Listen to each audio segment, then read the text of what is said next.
Hey everyone, welcome to replica world. आज हम पढ़ने वाले हैं हार्मोनल कंट्रोल ऑफ स्पर्मेटोजेनेसिस के बारे में। स्पर्मेटोजेनेसिस के बारे में हम ऑलरेडी डिस्कस कर चुके हैं पिछले वीडियो में, जहां पर हमने समझा था कि स्पर्म्स किस तरीके से बनते हैं। तो आज हम पढ़ेंगे कि हार्मोन्स का क्या रोल होता है, उसमें कौन कौन से हार्मोन्स होते हैं जो इंपॉर्टेंट रोल प्ले करते हैं और क्या रोल होता है उनका, आज हम इस वीडियो में ये समझेंगे। तो चलिए शुरू करते हैं। यहाँ पर ये जो आप एक फ्लो चार्ट देख रहे हैं, यहाँ पे आपको काफ़ी हार्मोन्स दिख रहे होंगे, काफ़ी सेल्स दिख रहे होंगे। आइए हम समझते हैं और देखते हैं कि किस तरीके से इनका जो रोल है वो होता है। तो जब एक मेल प्यूबर्टी अटेन करता है, यानी कि वो मैच्योर होता है 13 से 14 ईयर की एज में, तब उस टाइम पे क्या होता है, जो गोनेडोट्रोपिन रिलीजिंग हार्मोन होता है वो बहुत ज़्यादा सिक्रीट होना शुरू हो जाता है। यानी कि उस टाइम पे हाइपोथैलेमस गोनेडोट्रोपिन रिलीजिंग हार्मोन को सिक्रीट करने लगता है बहुत ज़्यादा अमाउंट में। जब गोनेडोट्रोपिन रिलीजिंग हार्मोन ज़्यादा अमाउंट में सिक्रीट होता है तो वो स्टिमुलेट करता है एंटीरियर पिट्यूटरी को। किसको स्टिमुलेट करता है? एंटीरियर पिट्यूटरी को। जैसे ही एंटीरियर पिट्यूटरी स्टिमुलेट होती है तो एंटीरियर पिट्यूटरी दो हार्मोन सिक्रीट करती है, यानी दो गोनेडोट्रोपिन्स सिक्रीट करती है। वो होते हैं LH और FSH। LH हार्मोन को हम लोग क्या बोलते हैं? Luteinizing hormone. और FSH को हम लोग क्या बोलते हैं? Follicle stimulating hormone. तो समझे आप क्या हुआ? सबसे पहले जैसे ही मेल ने प्यूबर्टी अटेन की, यानी सेक्सुअल मैच्योरिटी अटेन की, तो वहां पर गोनेडोट्रोपिन रिलीजिंग हार्मोन बहुत ज्यादा अमाउंट में रिलीज होने लगा, जिसकी वजह से एंटीरियर पिट्यूटरी स्टिमुलेट हुआ और उसने गोनेडोट्रोपिन रिलीज करना शुरू किया। गोनेडोट्रोपिन हार्मोन होते हैं LH और FSH, जहां पर LH होता है ल्यूटिनाइजिंग हार्मोन और FSH होता है फॉलिकल स्टिमुलेटिंग हार्मोन। अब ये जो हमारा LH होता है, यानी ल्यूटिनाइजिंग हार्मोन होता है, इसको हम इंटरस्टिशियल सेल स्टिमुलेटिंग हार्मोन भी बोलते हैं, यानी कि हम इसको ICSH भी बोलते हैं। क्या बोलते हैं? ICSH, interstitial cell stimulating hormone भी हम लोग इसको बोलते हैं, क्योंकि ये इंटरस्टिशियल सेल यानी कि लीडिंग सेल्स को क्या करता है? स्टिमुलेट करता है। ठीक है, तो जो हमारा LH होता है वो लीडिंग सेल को स्टिमुलेट करता है, यानी लीडिंग सेल पर काम करता है। जो फॉलिकल स्टिमुलेटिंग हार्मोन होता है वो सर्टोलाइ सेल पर काम करता है। आइए पहले इस साइड आते हैं और हम लोग ये देखते हैं कि LH का क्या फंक्शन होता है, LH का क्या रोल होता है, यानी ल्यूटिनाइजिंग हार्मोन का क्या रोल होता है। तो LH जो है वो लेडिक सेल पर काम करता है। ठीक है, तो ये जो हमारा लेडिक सेल है, तो लेडिक सेल की अगर हम बात करें तो लेडिक सेल स्पेशल टाइप के सेल्स होते हैं जिनमें कि जो कि एंडोक्राइन एक्टिविटी रखते हैं। ठीक है, तो अभी जो लेडिक सेल होते हैं ये एक एंड्रोजन सिक्रीट करते हैं। क्या सिक्रीट करते हैं? एक एंड्रोजन सिक्रीट करते हैं जिसका नाम है टेस्टोस्टेरोन। टेस्टोस्टेरोन तो हम सब जानते हैं, बहुत फेमस हार्मोन है। ठीक है, ये मेल हार्मोन है और ये टेस्टोस्टेरोन बहुत इंपॉर्टेंट हार्मोन होता है। इसका काम क्या होता है? इसका काम, मेन फंक्शन इसका क्या है कि सेकेंडरी सेक्सुअल जो कैरेक्टर्स हैं उनको प्रोड्यूस करने का, उनको मेंटेन करने का काम ये करता है। ठीक है, और भी काम होते हैं टेस्टोस्टेरोन के। ठीक है, तो टेस्टोस्टेरोन हार्मोन होता है, तो टेस्टोस्टेरोन का एक काम तो क्या है कि रिप्रोडक्टिव ट्रैक्ट में अपना रोल प्ले करना और अदर ऑर्गन्स में। ठीक है, तो पहले तो ये रोल प्ले करता है। ठीक है, और दूसरी चीज क्या है? एक इंपॉर्टेंट चीज ये है कि जो टेस्टोस्टेरोन होता है वो सर्टोलाइज सेल में जाता है। तो सर्टोलाइज सेल में जाकर भी वो क्या करता है, जो स्पर्मेटोजेनेसिस प्रोसेस होती है उसमें कुछ रोल प्ले करता है, जिसके बारे में हम आगे बात करेंगे। ठीक है, उसके बाद अगर हम इधर चलें तो फॉलिकल स्टिमुलेटिंग हार्मोन सर्टोलाइज सेल पे काम करता है। सर्टोलाइज सेल कौन होते हैं? सपोर्टिंग सेल, जिसके बारे में हम बात कर चुके हैं। तो सर्टोलाइज सेल्स जो होते हैं, जैसे ही FSH उन पर काम करता है तो वो FSH के इन्फ्लुएंस में क्या करते हैं?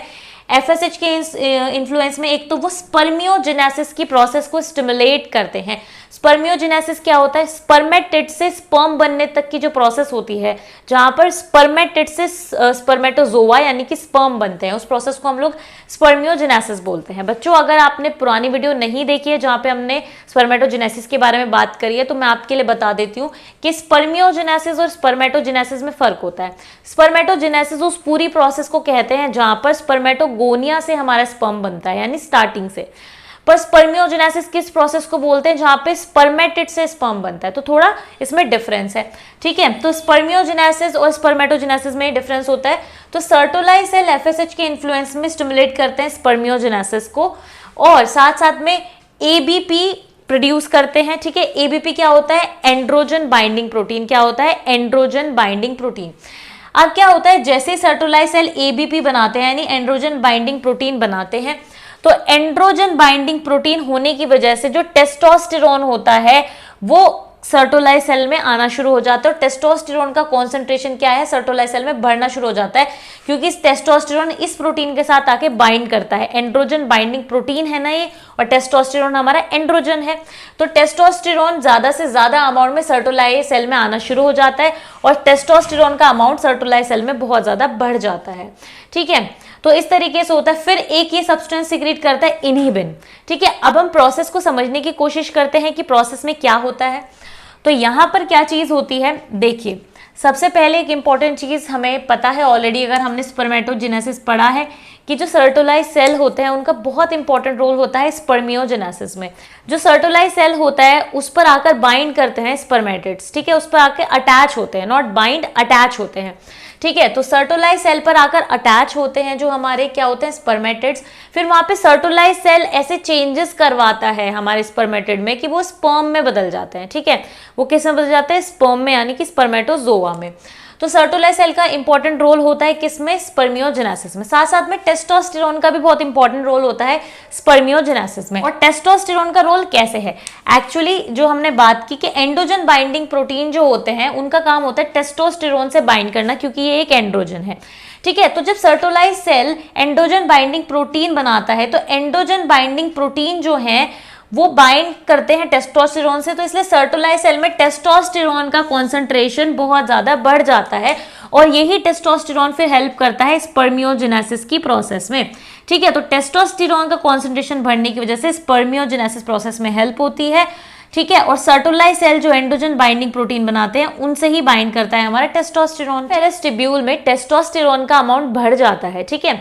जब सेमिनिफेरस ट्यूब्यूल में टेस्टोस्टेरोन का अमाउंट बढ़ जाता है तो फिर टेस्टोस्टेरोन क्या करता है, एंटीरियर पिट्यूटरी को सिग्नल देता है और हाइपोथैलेमस को सिग्नल देता है कि वो जीएनआरएच और एलएच का सिक्रीशन बंद करें, यानी कि टेस्टोस्टेरोन इनहिबिट करता है एलएच को और जीएनआरएच को, यानी कि टेस्टोस्टेरोन जो हमारा ल्यूटिनाइजिंग हार्मोन है उसके सिक्रीशन को इनहिबिट कराने का काम करता है, और साथ में गोनेडोट्रोपिन रिलीजिंग हार्मोन के सिक्रीशन को भी बंद कराने का काम करता है, यानी इनहिबिट करने का काम करता है। तो इसलिए टेस्टोस्टेरोन एक नेगेटिव फीडबैक दे रहा है। ये एक नेगेटिव फीडबैक की प्रोसेस हो गई, जहां पर जो इनका प्रोडक्ट है यही क्या कर रहा है, हमारा एक नेगेटिव फीडबैक दे रहा है। इसकी वजह से जो ऊपर वाली चीजें हैं वो क्या हो रही हैं, इनहिबिट हो रही हैं, ठीक है। तो टेस्टोस्टेरोन एक नेगेटिव फीडबैक देता है एलएच को और जीएनआरएच को, ठीक है। एक बात और ध्यान रखने की, एंड्रोजन बाइंडिंग प्रोटीन की वजह से ही टेस्टोस्टेरोन ज्यादा आया, और उसी वजह से क्या हुआ हमारा, फिर ये इनहिबिशन हुआ,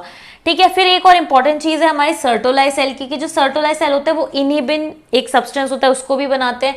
तो इनहिबिन जो है वो भी क्या करता है, इनहिबिट करता है किसको, एफएसएच को और हाइपोथैलेमस को, मतलब जीएनआरएच को। इनहिबिन की वजह से क्या होगा, एंटीरियर पिट्यूटरी को सिग्नल मिलेगा कि वो एफएसएच सिक्रीट ना करे, साथ साथ में हाइपोथैलेमस को सिग्नल मिलेगा कि वो जीएनआरएच सिक्रीट ना करे। इसलिए ये एक इनहिबिटिंग फैक्टर की तरह काम करता है फॉलिकल स्टिमुलेटिंग हार्मोन के लिए और गोनेडोट्रोपिन रिलीजिंग हार्मोन के लिए, ठीक है। ये चीज आप लोग समझ गए। तो इस तरीके से ये एक प्रोसेस होती है, या कह लीजिए एक सिस्टम होता है जहाँ पे हार्मोन्स किन्हीं चीजों को सिक्रीट कराते हैं और किन्हीं चीजों को इनहिबिट कराते हैं, ठीक है। ये आप चीज समझ गए। तो देखो इसमें अगर हम देखें कि यहाँ पर सर्टोलाइज सेल में एफएसएच की वजह से ही सर्टोलाइज सेल ने काम करना शुरू करा, और उनकी वजह से एंड्रोजन बाइंडिंग प्रोटीन बना, ठीक है। एंड्रोजन बाइंडिंग की वजह से टेस्टोस्टेरोन का कॉन्सेंट्रेशन ज्यादा हुआ, और उन्होंने कहीं ना कहीं हाइपोथैलेमस को क्या किया, इनहिबिट कर दे, जिस वजह से इसके सिक्रीशन पे भी कुछ ना कुछ असर पड़ेगा, और इसके पे तो सीधा सीधा असर पड़ रहा है, ठीक है। तो एफएसएच ने ही एबीपी सिक्रीट कराया था, एफएसएच ने ही इनहिबिन सिक्रीट कराया था, क्योंकि एफएसएच के इन्फ्लुएंस में सर्टोलाइज सेल काम कर रहे थे। एफएसएच ने अपने पैर पे कुल्हाड़ी मार ली, क्योंकि एफएसएच ने इनहिबिन सिक्रीट करवाया, और इनहिबिन ने फिर क्या किया, एफएसएच को ही इनहिबिट कर दिया। उसी तरीके से एबीपी ने किसको इनहिबिट कर दिया, हमारे एबीपी ने टेस्टोस्टेरोन के साथ किसको इनहिबिट कर दिया, हमारे एंटीरियर पिट्यूटरी में से एलएच को और हमारे गोनेडोट्रोपिन रिलीजिंग हार्मोन को, ठीक है। तो ये सब हार्मोन जो है वो रोल प्ले करते हैं हमारे स्पर्मेटोजेनेसिस की प्रोसेस में। साथ साथ में ग्रोथ हार्मोन जो होता है वो भी एक इंपॉर्टेंट रोल प्ले करता है स्पर्मेटोजेनेसिस की प्रोसेस में। तो एक ग्रोथ हार्मोन भी है जो कि रोल प्ले करता है। तो इस तरीके से ये हो जाते हैं हमारे हॉर्मोन्स कुछ जो कि क्या करते हैं, रोल प्ले करते हैं, जिनका कंट्रोल होता है over the process of spermatogenesis. तो इस तरीके से ये टॉपिक हो जाता है हमारे कवर। मैं उम्मीद करती हूँ कि ये वीडियो आपको अच्छी लगी होगी। अगर वीडियो अच्छी लगे तो लाइक ज़रूर करें, शेयर करें और रेप्लिका वर्ल्ड को सब्सक्राइब करें।